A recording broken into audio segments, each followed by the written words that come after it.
Yo, what is up guys? It's me Lee, and welcome to day 18 of the 2017-2018 NBA season. Rule number 1 has been broken. I repeat, rule number 1 has been broken. If you would all please open your rules of the NBA handbook to page 1, section 1, sentence 2.2, you will see the following line. Never, under any circumstances, shall thou maketh LeBron James upset. One simple rule, and it has been broken. And I guess technically it wasn't our fault that he's so upset. It was more of his teammates not being able to do anything thing. And then maybe John Wall and Bradley Beal had something to do with it as well. Beal and Wall, love you guys, but what on earth made you think it was a good idea to put LeBron James, who was clearly already on edge, over the edge before the game? John Wall and Bradley Beal went on record to say, if you look at last year, I think they didn't want the number 1 seed for a reason, because we would have played them in the second round. Basically said that the Cavs were scared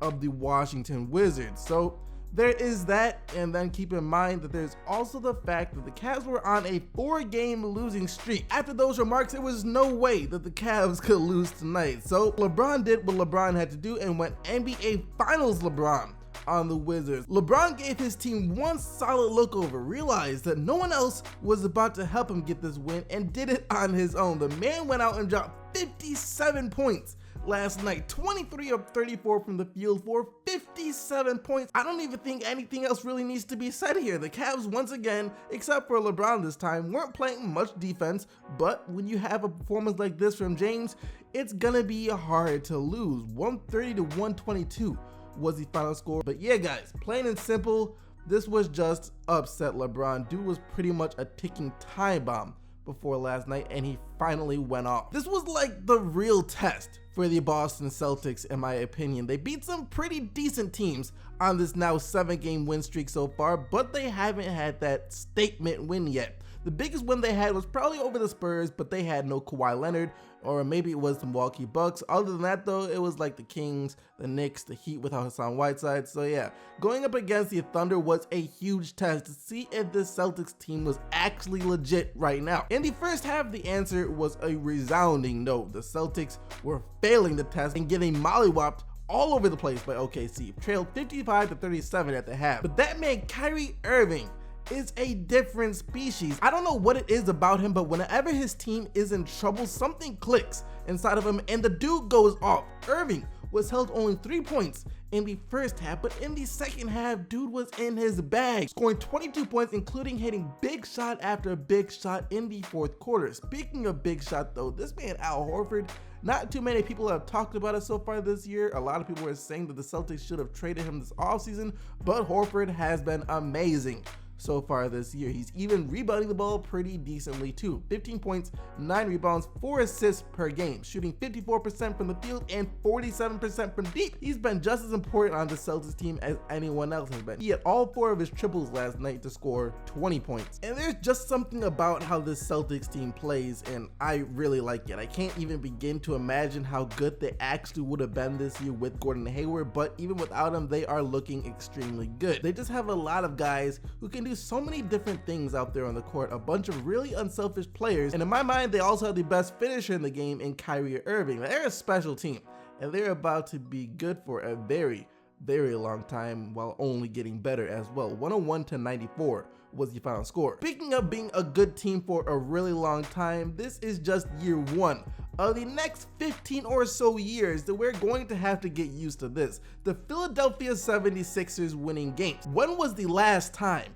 the Philadelphia 76ers had an above 500 record? Serious question that I need an answer to because I have no clue, but it happened again now. And this kind of symbolizes the process finally paying off. Huge night for the fans out in Philly, and also a huge night for JJ Redick, as he did exactly what they brought him in to do. He's one of those guys that can randomly get hot out of nowhere and win your team a game. And when you already have to deal with Ben Simmons and Joel Embiid, it's like the last thing that you want is an on-fire JJ Redick. And unfortunately for the Pacers, that's what they had to try and deal with last night. 31 points for Redick as he hit 8 of his 12 3-point attempts. Ben Simmons set him up for a few of those as he knocked the second triple-double of his career with 14 points, 11 rebounds, and 11 assists as the Sixers get the 121-110 win over Indiana. Miles Turner did return from his concussion yesterday but came off the bench, and I'm guessing until he gets back into the swing of things, he'll continue to come off the bench, but with how well the Pacers have been playing, especially their starting lineup, it'll be interesting to see what the new rotation is like. Oladipo dropped 31 points and 7 assists for Indy. This was a test for the Pistons. They had a string of good wins followed by a pretty bad loss. How they responded to that loss to me would be a telling factor of if this team was for real or not. 14-16. That's the reassurance that I got, and I can now confidently say without a doubt in my mind that the Pistons are back, guys. It's been 7 or 8 long years, but finally the Detroit Pistons are back. Right now, it's probably the best Pistons basketball that I've seen played since like 06 or 07 maybe, to be honest. And at 14-16, that was Andre Drummond from the free throw line yesterday. The man hit 14 of his 16 free throw attempts. So not only did that to me confirm that the Pistons are good again, but it also confirmed that Andre Drummond is now a legit free throw shooter. There can be no more hack a Drake or pulling him out in the fourth quarter. No sir, Andre Drummond over one offseason has went from one of the worst free throw shooters that the NBA has ever seen to now maybe the best free throw shooter on the Pistons, as crazy as that sounds. 24 points, 15 rebounds, and 2 blocks for Dre, and 23 points for Avery Bradley as the Pistons get the 105-96 win over Milwaukee, the third straight loss for the Bucks. Giannis had 29 points and 4 blocks on the night. Two teams who started off the season terribly but have been playing pretty good basketball their past few games. And after a poor performance against the Rockets and their last game, you could automatically pencil in Porzingis to have a big game tonight, as he pours in his 6th 30-point performance of the season to get the Knicks the 120-107 win over the Suns. 37 points, 7 rebounds, 3 blocks for the Unicorn. Meanwhile, Devin Booker has been on a bit of a 30-point streak of his own for the Suns. After his 34 points last night, he has now hit 30 in 3 of his last 4 games, and I really feel like we're in for a special season, guys. All of this young talent, some teams seemingly stepping up, and we're just getting started. It's gonna be a lot of fun this year. You could tell that D'Lo wanted to have a night against his former team in the Staples Center yesterday. He wanted to go off on them so badly, but it just wasn't happening. Instead, it was Brook Lopez who went off against the only team that he knew before he was traded to LA this summer. Lopez, I said you were playing like trash a few videos ago, and at the time you were. I just called it like I was seeing it. But these past couple of games, I have to continue to call it like I see it because you have been killing it. Last night, 34 points, hitting 6 threes, 10 rebounds, and 3 blocks. Dude is balling out. Lakers get the 124-112 win over the Nets. I don't know how, who, or why, but clearly the Miami Heat just weren't supposed to win. It was like Dion Waiters himself almost overturned what the basketball gods have planned. Then they realized what was about to happen and just had to stop it because that shot was 90% through the rim. It was like at the bottom of the net, then somehow it came out. All right.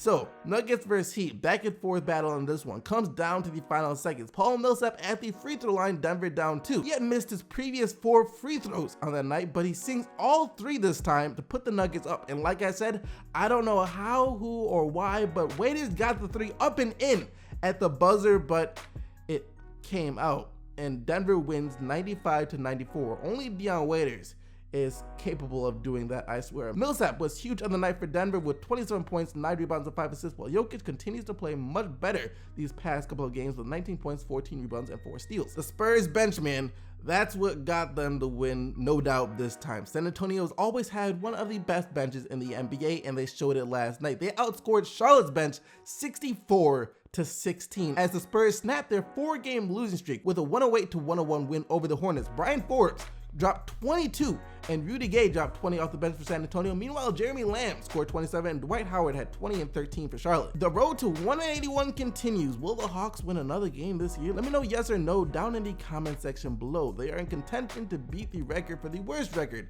in NBA history. Right now, that record belongs to the Sixers twice with 9 wins. It's gonna be close. And the Rockets did what they were supposed to do last night, win. Not much else to say here. 119-104 was the final score. James Harden with 29 points, 11 assists, while Eric Gordon dropped 20. Marco Bellinelli scored 0 for Atlanta. What happened here? If the Magic hadn't been playing so well so far this season, I wouldn't be shocked or anything at the outcome, but the Magic getting blown out by the Chicago Bulls, I guess every team has an off game, so it's no big deal as long as Orlando gets back on track in their next game. But the Bulls win 105 to 83, and the Magic, who were one of the best three-point shooting teams heading into the game, just couldn't hit their shots from distance last night. 28% from three on the night, and Justin Holiday scored 19 for the Bulls, while Evan Fournier had 21 for Orlando. After going Super Saiyan in his last game, Ricky Rubio returned to Krillin last night. He's still been shooting the ball much better so far this year, but he regressed a little bit last night. Only 13 points for him, but Donovan Mitchell continues to try and shoulder the offense of the Utah Jazz as he dropped 25,